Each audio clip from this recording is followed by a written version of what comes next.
Hey guys, welcome back to my channel. So let's talk about DBT, BET and GATE-B. Okay, so what are these exams and what is the major difference and what is the exam paper pattern and everything about this exam. So let's discuss. So the major body of conducting this exam is DBT. The full form is Department of the Biotechnology, जो कि RCB जो है वो conduct कराता है. And the GATE-B is for MSc entrances, while BET is PhD entrance.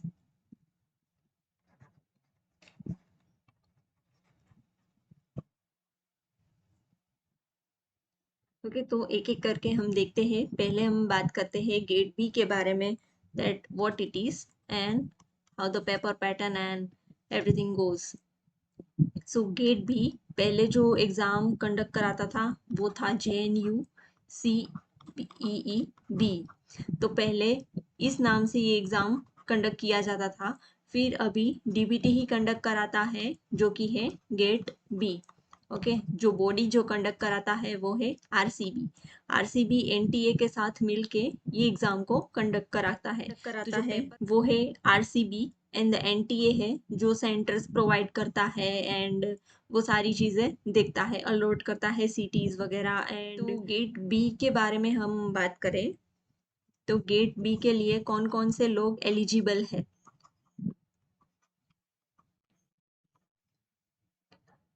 ये MSc entrance exam है, तो जिस किसी का भी बीएससी कंप्लीटेड है वो लोग ये एग्जाम दे सकते हैं. Okay, it is an MSc entrance exam. अब इसके पेपर के बारे में हम डिस्कस करें तो पेपर 2 पार्ट में आता है. एक है पार्ट ए एंड दूसरा है पार्ट बी. यहाँ पे पार्ट ए में होते हैं 60 क्वेश्चंस एंड यहाँ पे होते हैं 100 questions, but from out of 100 you have to do any 60. Okay, 40 आपको छोड़ने का चॉइसेस मिलता है. और यहाँ पे क्वेश्चंस की मार्किंग होती है वो नेगेटिव जो होती है वो 1/2 होती है और यहाँ पे 1/3 नेगेटिव मार्किंग है. यहाँ पे एक क्वेश्चन सही होने पे 1 मार्क के क्वेश्चन है पार्ट ए में. यहाँ पे एक करेक्ट होने पे मार्क है 3 मार्क्स. ओके, तो यहाँ से आपको 60 मार्क्स का अटेम्प्ट करने का होगा और यहाँ पे 180, तो टोटल एग्जाम 240 मार्क्स का रहता है. ओके, अब इस एग्जाम को क्वालिफाई करने के क्या क्या फायदे हैं, जो कि जब आप गेट बी को क्वालिफाई करते हो तो आपको एमएससी में आपका सिलेक्शन होता है या फिर एमटेक में होता है. And here B means biotechnology. आप अप्लाइड एरिया से कर सकते हो, लाइक अप्लाइड साइंसेज हो गया, लाइफ साइंसेज हो गया, जो कि प्योर बायोलॉजी लाइफ साइंसेज का एरिया है. फिर एमटेक हो गया लाइक इन बायोटेक्नोलॉजी, फिर एमएससी इन बायोटेक्नोलॉजी भी कर सकते हैं. And you will get stipend around 12,000 per month. Okay, around 80 university जो कि गेट बी का स्कोर एक्सेप्ट करता है. ओके, ये सारी चीज आपको देखनी है. अब इसके सिलेबस के बारे में बात करें तो जो पार्ट ए होता है इसमें आता है फिजिक्स, केमिस्ट्री एंड थोड़ा बहुत जनरल एप्टीट्यूड जैसा मैथ्स. ओके, फिर लाइफ साइंस बायोलॉजी का भी थोड़ा बहुत पार्ट रहता है. और जो पार्ट बी होता है वो प्योर बायोलॉजी. वैसे हम देखने जाए तो जो डीबीटी कंडक्ट कराता है बैट जो कि है PhD entrance and GAT B जो कि है एमएससी एंट्रेंस, बस JNU CEB के नाम से ये एग्जाम को कंडक्ट कराया जाता था, लेकिन अभी इसका नाम चेंज हो गया है. लेकिन अभी ये ऑफिशियल इसी नाम से जाना जाता है और इन द ईयर 2022 से ही इसका कंडक्ट करना शुरू किया है। तो आपको इसके ज़्यादा PYQs नहीं मिलेंगे, लेकिन आप JNU के PYQs ट्राई कर सकते हो, जो कि है JNU life sciences and JNU biotechnology. तो पहले JNU लाइफ साइंस में भी होता था और अभी भी होता है। JNU लाइफ साइंस तो एज इट इज ही है, लेकिन जो JNU बायोटेक्नोलॉजी वाला है वो अभी इस नाम से जाना जाता है। ओके, जो JNU CEB है अब वो गेट बी ही है और कुछ नया नहीं है। तो आप यहाँ के इसके PYQs एज अ प्रैक्टिस कर सकते हो, क्योंकि आपको गेट बी के PYQs सिर्फ 2020 के ही मिलेंगे, अवेलेबल रहेंगे। ओके, आई होप आपको इतनी बात समझ में आई होगी। Let's move towards DBT bat. तो ये है PhD एंट्रेंस। आपको PhD करने के लिए स्टाइपेंड मिलेगा, जो कि है equivalent to the CSIR fellowship, CSIR JRF का फेलोशिप जो कि है उतना ही रहेगा। Okay, it is 31K plus HRA, depends on the CT। इसमें भी 2 कैटेगरी में अवार्ड दिया जाता है, जो कि है कैटेगरी 1 एंड दूसरी है कैटेगरी 2।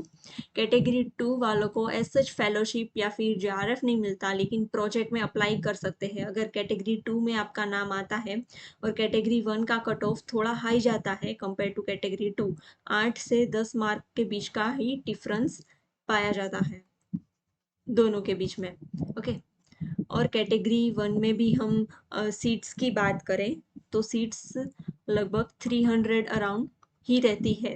ओके, और फिर थोड़ी बहुत कैटेगरी 2 वालों की भी सीट्स निकलती है। तो एज सच आप कहलाओगे कि आपने DBT क्वालिफाई किया है बाय कैटेगरी 1 और कैटेगरी 2, लेकिन पेपर दोनों के लिए सेम ही आता है, लेकिन बस मार्क्स में वेरिएशन रहता है, जिससे आपका नाम सिलेक्शन में कैटेगरी 1 या फिर 2 में आ सकता है, डिपेंडिंग अपॉन योर स्कोर। सो हम पेपर की बात करें, पेपर पैटर्न की, 2 पार्ट में आता है, A and part B. Part A में 50 क्वेश्चंस रहते हैं, जो कि है 3 marks each and -1 is negative marking. और ये 50 के 50 कंपलसरी है, ऐसा नहीं है कि आपको चॉइसेस मिलेगी। अगर आपको आते हैं तो करने हैं, लेकिन ऐसा भी नहीं है कि नहीं आते हैं फिर भी आपने कर दिए हैं। 50 कंपलसरी इन द मीन्स कि आपको यहाँ पे कोई चॉइसेस नहीं मिलेगी, सो नो चॉइसेस। और पार्ट बी में 150 क्वेश्चंस होते हैं। इसमें से आपको out of 150 you have to choose any 50 according to you, any 50 you can choose. यहाँ पे भी 3 मार्क्स के क्वेश्चंस रहते हैं, 3 मार्क्स ईच, और नेगेटिव होने पे -1 की नेगेटिव है। ओके, तो ये पेपर आता है 300 मार्क का टोटल पेपर होता है। एंड सेफेस्ट स्कोर जैसा हम प्रिडिक्ट नहीं कर सकते, लेकिन हर बार कट ऑफ 180 टू 190 के आसपास ही जाता है। लेकिन जब भी पेपर इजी होता है तो पेपर जब इजी होता है तो ऑब्वियसली कट ऑफ हाई जाएगा। तो एक बार तो 236 कट ऑफ गया था। So prepare accordingly. तो आई होप आपको ये डिफरेंस पता चला होगा और आप इसी वे में प्रिपेयर करो, and we can expect this DBT exam in month of April, क्योंकि ये हर बार अप्रैल में ही होता है और ये तो टाइम टू टाइम ही हो जाता है। So in the last week of April we can expect this exam. Okay, so all the best for your preparation. Soon we will be launching an PYQ series for the DBT exam. So yeah, in my next video. Till that, bye bye and take care.